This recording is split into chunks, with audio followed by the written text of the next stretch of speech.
Halo Sobat PPATK, selamat bergabung di Jumatan. Jumpa PPATK Pekanan bersama saya M. Natsir Konga dan narasumber terbaik.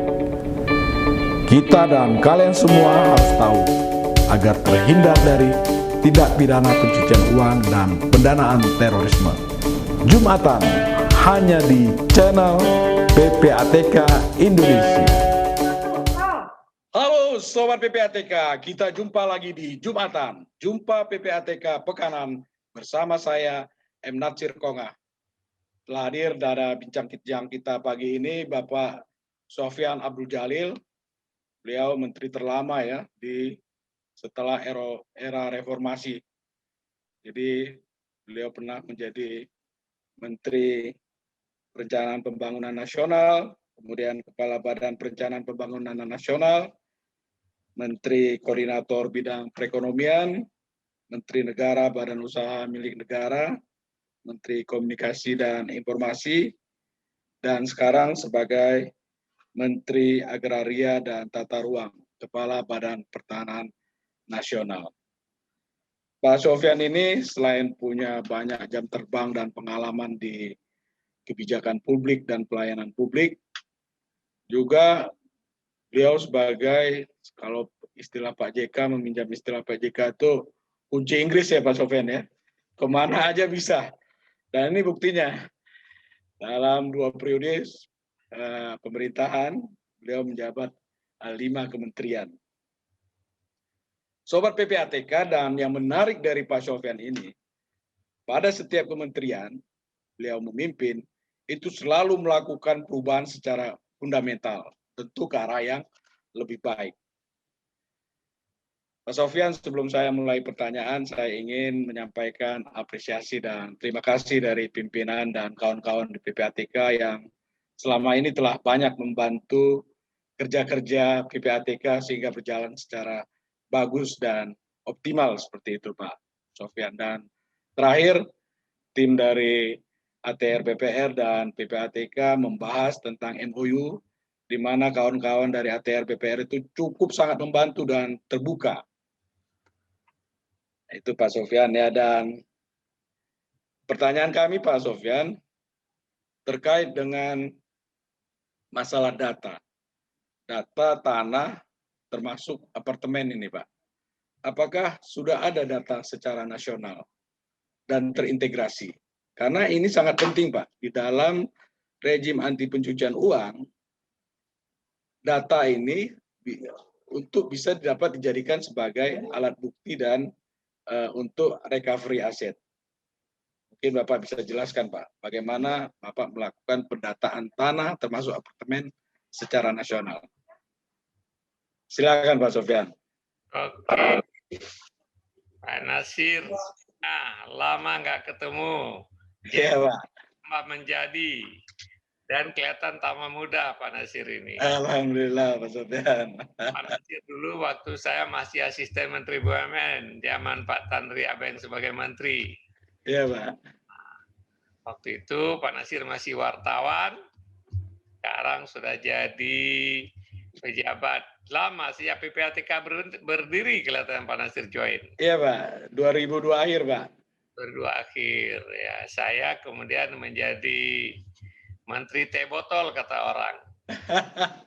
Apa itu Pak? Itu apapun makanannya, teh botol minumannya. Siapa presidennya, Sofyan Jalil menterinya. Tapi sebenarnya bukan itu. Jadi menteri atau tidak jadi menteri indifferent.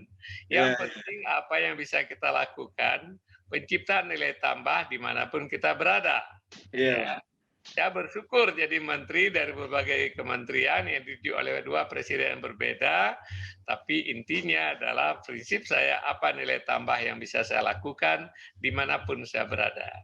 Maka waktu di Menkominfo kita mereform Kominfo itu terutama dalam reformasi penataan frekuensi. Saya Kominfo melakukan penataan frekuensi secara transparan dan tender terbuka pertama tahun 2005 di waktu saya kebetulan Menteri Kominfo, dan itu sekarang menjadi aturan dalam pengaturan frekuensi di Indonesia menjadi sangat transparan. Kemudian pernah di BUMN, saya mencari orang-orang terbaik untuk memimpin BUMN. Saya nemukan Pak Yonan, suruh bereskan kereta api. Alhamdulillah kereta api menjadi lebih baik, lebih bersih, lebih apa itu karena Pak Yonan yang menjadi komandannya.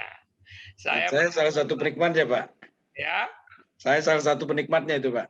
Siapapun naik kereta api itu berutang budi kepada Pak Yonan karena saya bisa menemukan orang yang punya sikap yang begitu progresif dan kemudian memimpin salah satu BUMN yang sangat orang pikir susah diubah kereta api itu, ya. Ternyata bisa. Ya, sedikit lagi, saya kemudian mencari orang yang bisa membereskan Pelindo. Saya temukan Pak Lino, itu Pak Lino luar biasa. Masuk Pelindo, dia itu aset Pelindo sekitar 6 triliun. Dia keluar 10 tahun kemudian asetnya hampir 50 triliun, ya kan? Dengan berbagai inovasi yang dia lakukan. Sayangnya kemudian kawan itu menjadi korban kriminalisasi.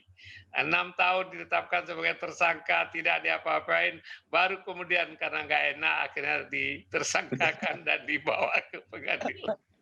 Itu barangkali rekod terbesar bagi di Indonesia itu seorang tersangka tanpa status selama lebih dari 5 tahun. Ya, jadi sekarang mudah-mudahan nanti pengadilan akan membuktikan apakah benar beliau atau benar yang menuduh Pak Lino. Nah, jadi intinya Bapak-bapak dan Ibu sekalian, sobat PPATK, prinsip saya adalah bagaimana bisa menciptakan nilai tambah dimanapun berada.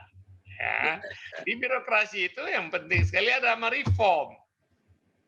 Mereform. Saya yakin di semua kementerian orang-orang dalam itu sangat pinter.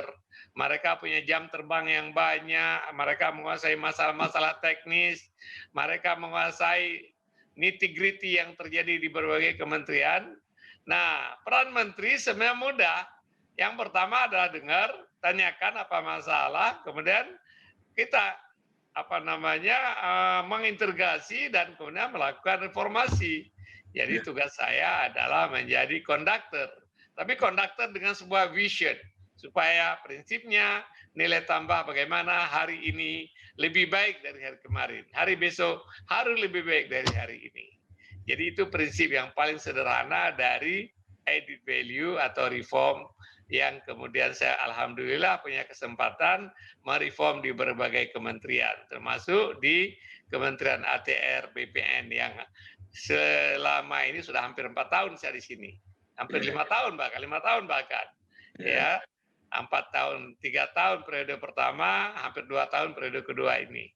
Nah, alhamdulillah sekarang saya telah melakukan upaya dengan ajak teman-teman untuk memperbaiki BPN, dan saya bisa katakan BPN kini sudah lebih baik, tapi belum baik, ya. Karena lebih baik itu adalah kondisi perfect.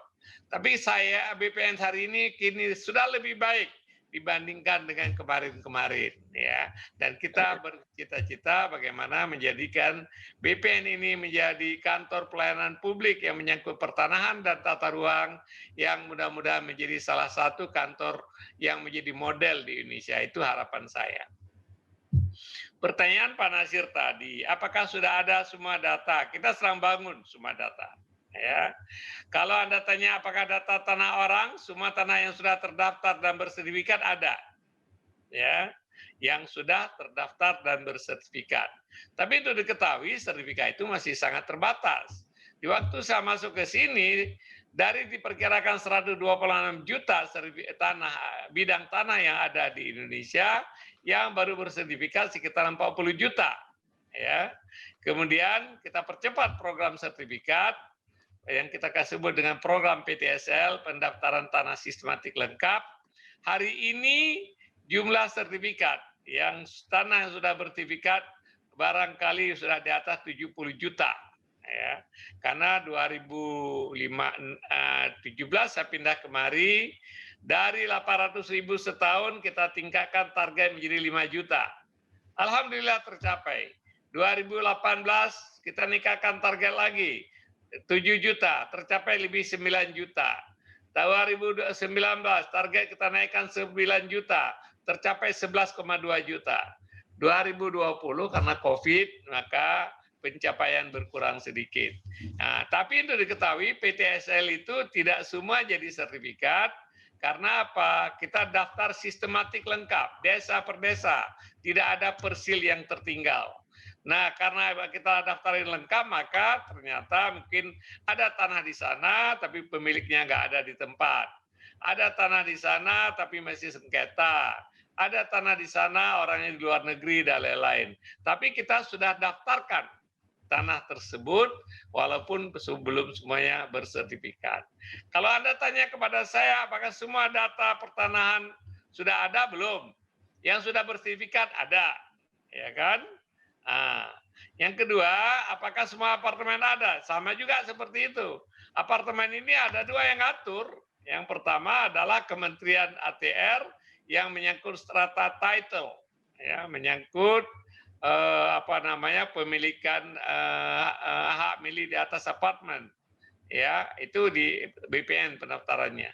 Tapi ada juga SKBG, surat keterangan bangunan gedung, itu yang diadministrasi oleh Kementerian PU atau pemerintah daerah. Jadi itu yang ini nanti kita harus menuju ke arah single administration.